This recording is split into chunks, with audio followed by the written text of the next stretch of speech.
వీడేంటో వీడి విధానాలేంటో ఎప్పుడు అర్థం కావు.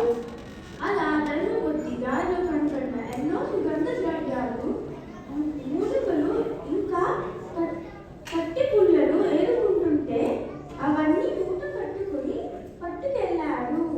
లక్ష్మీపురం చేరుకోగానే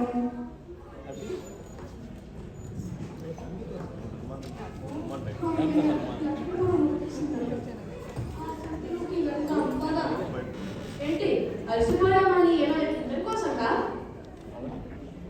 ముందు నువ్వు పద, ముందు ముందు నీకు తెలుసుకోండి.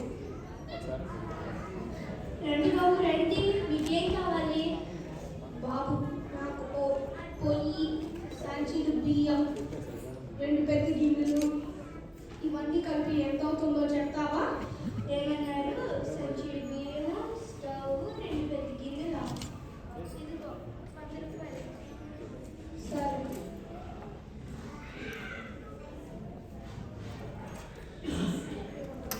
ఇదిగో 100 రూపాయలు.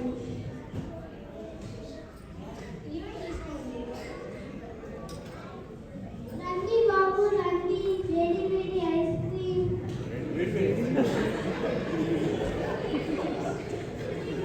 వేడి వేడి ఐస్ క్రీమ్ వద్దులే అమ్మా. ఏంటి సంపాదించడానికి వచ్చామా లేకపోతే డబ్బు కూడా ఖర్చు పెట్టడానికి వచ్చామా? నువ్వు చూసుకుంటా చేస్తాను.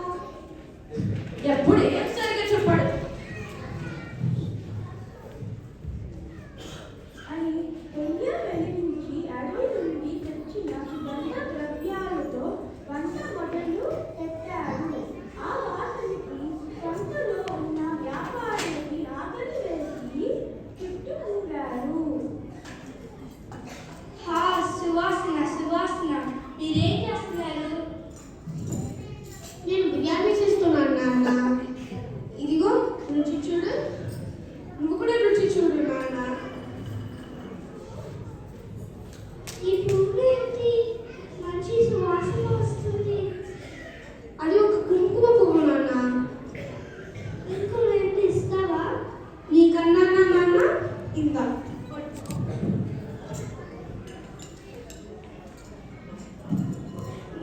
మరి నాదంతా ఏంటి? నీది 100 ఏంటి నాన్న? అప్పుడు నాదంతా ఏంటి? నీది మొత్తం 1000 నాన్న. ఎక్స్ట్రా.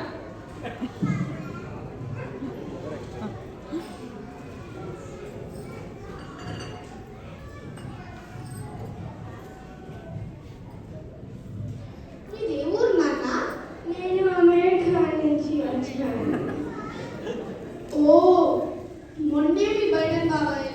నేను బిర్యానీ కోసం గంటలో 500 పట్టాడు పాపం. మీది 1,00,000 అయింది నాన్న. 1,00,000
ఊరు చేరుకుంటారు.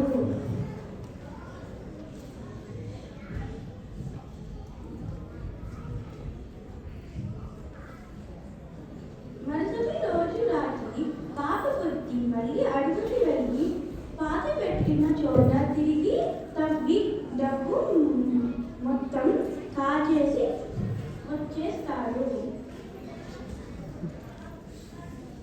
వారం అయ్యాక మెల్లగా ధర్మబుద్ధి ఇంటికి వెళ్ళి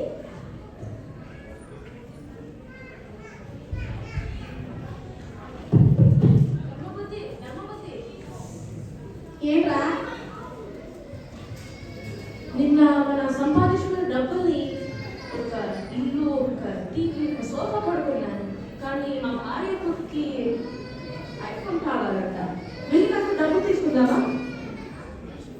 సరే పద అని ఇద్దరు వెళ్ళి అడవిలో చెట్టు కింద గుంట తీసి చూస్తారు. అక్కడేమో డబ్బు సంచులు కనపడవు. అప్పుడు పాప బుద్ధి గట్టిగా అరుస్తుంది. అయ్యో నా డబ్బులు పోయాయి. ఎవరు తీసేసుకున్నారు నా డబ్బులు? ఎవరు కాదు, నువ్వే కాకేసావు ధర్మబుద్ధి. మళ్ళీ అడిగే నిజంగా చెప్పు, లేకపోతే పెద్ద మనిషికి తీసుకెళ్తాడు. నా డబ్బు కూడా పోయింది. నాకేం పోయా? పద పోదా. సరే పోదాం.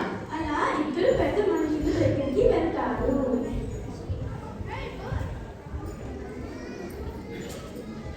ఏంటి ధర్మబుద్ధి పాప బుద్ధి ఎట్లా వచ్చారు? ఈ సమస్య ఏమిటి? నిన్న మనం సంపాదించుకున్న డబ్బుని ఒక చెట్టు కింద పాతాము.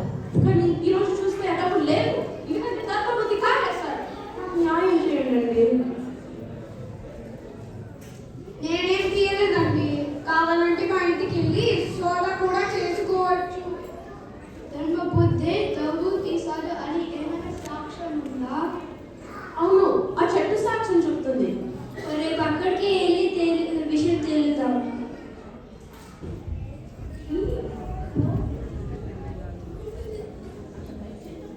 ఈలోపు పాప బుద్ధి ఇంటికి వెళ్ళి వాళ్ళ నాన్నకి జరిగిందంతా చెవులో చెప్తాడు. ఏమైందిరా? అది నాన్న మా విషయం. మరి రేపు డబ్బులంతా మాకు మిగిలిపోయాలంటే నువ్వు ఆ చెట్టు వెనకాల దాక్కుని ఆ పెద్ద మనిషి వచ్చేటప్పుడు ధర్మబుద్ధి డబ్బులు కాజేశాడని చెప్పాలి. మిగిలినంత నేను చూసుకుంటాను. అలాగే రా, మరి ఎంత చెప్పాలా? నేను చూసుకుంటాలే.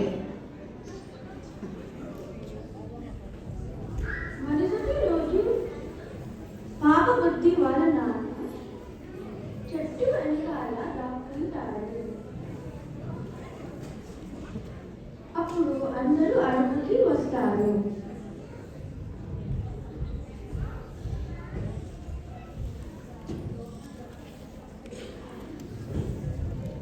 ఏరా అబ్బాయిలు, ఇదేనా ఆ చెట్టు? అవును, ఇదే ఆ చెట్టు. చెట్టు సాక్షి చెప్తుందా?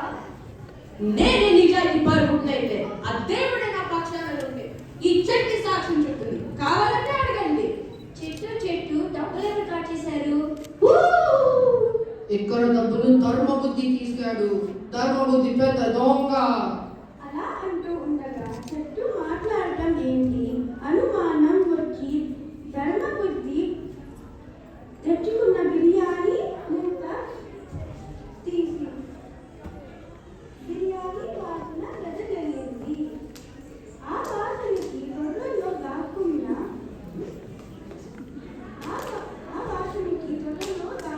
పాప బుద్ధి వాళ్ళ నాన్న బిర్యానీ వాసన, ఎక్కడ బిర్యానీ ఎక్కడ? చూసారా అండి, ఈయన ఎవరో కాదు, ఈ పాప బుద్ధి వాళ్ళ నాన్నే. వీళ్ళిద్దరూ కలిసి నా డబ్బంతా కాచేశారు. పట్టుకుని కొట్టండి వాళ్ళిద్దరిని. మనల్ని కొట్టకు అండి. మనం చాలా తప్పుగా చేసాము ఈ డబ్బులు కాజేయడం. మరి మర్యాదగా డబ్బులు ఎక్కడ పెట్టామో చెప్పు. ఇదిగో తను తీసుకోండి. అందుకే గుర్తించుకోండి, నమ్మకం అది పెంచుకోవాలంటే జీవితకాలంలో, అదే పోగొట్టుకోవాలంటే అక్షణమే సుమా.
పేరు దీపక్. నేను ప్రతి మనిషి చేశాను. నా పేరు శారద. నేను పాప బుద్ధి నాన్న ఇంకా వెళ్ళాను.